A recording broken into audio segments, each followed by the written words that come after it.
Magandang araw po.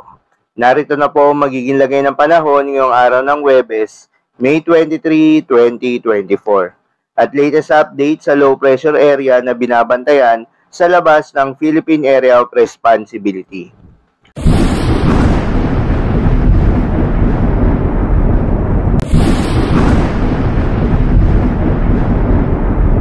Sa kasalukuyan na tayong sa pag-asa, patuloy pa rin ang pag-ihip ng mainit na hangin o easterly sa buong bansa. Kaya naman asahan pa rin yung generally fair weather condition sa malaking bahagi ng ating kapuluan na may mataas na tsansa pa rin ng mga localized thunderstorms lalo na sa hapon at sa gabi.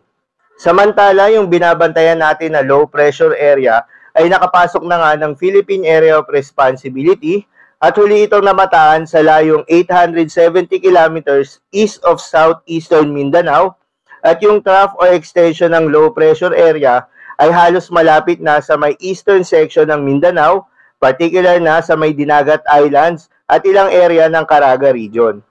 Inaasahan na mamayang gabi o bukas ay magde-develop ito into tropical depression o mahinang bagyo at kikilos papalapit ng Eastern Visayas pati na rin sa may eastern section ng Southern Luzon. Dahil nasa karagatan pa ito, hindi inaalis ang posibilidad na magbago pa yung track nito na posibleng lumapit sa area ng Bicol Region at Eastern Visayas at hindi rin inaalis yung posibilidad na maglandfall ito sa mga nasabing lugar. At dahil nga nasa karagatan pa ito, hindi rin inaalis ang posibilidad na mas lumakas pa ito into tropical storms at umabot pa ng severe tropical storms. Kaya naman patuloy nating babantayan ito at patuloy lang magantabay sa mga update na ating ilalabas. Kapag naging bagyo nga itong low pressure area na ito ang unang bagyo ngayong 2024 at papangalanan ito ng pag-asa ng bagyong Aghon. Para naman sa lagay ng panahon ngayong araw ng Huwebes dito sa Luzon, asahan sa Metro Manila at nalalabing bahagi ng Luzon ang bahagyang maulap hanggang sa maulap na papawirin na may mga tsansa ng mga localized thunderstorms lalo na sa hapon at sa gabi. Para naman sa Visayas at Mindanao, patuloy rin yung fair weather condition na may mga tsansa rin ng mga localized thunderstorms lalo na sa hapon at gabi. Para naman sa lagay ng mga dagat baybayin, ayon sa pag-asa ay wala namang nakataas na gale warning sa anumang seaboards ng ating bansa.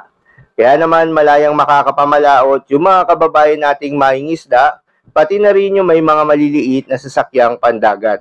Iba yung pag-iingat pa rin sa mga kababayan nating maglalayag dahil kung meron tayong offshore thunderstorms activity, asahan natin yung posibleng paglakas ng hangin at kaakibat nito yung posibleng pagtaas ng mga alon. So yun lamang po para sa lagay ng panahon ngayong araw ng Huwebes. Keep safe everyone.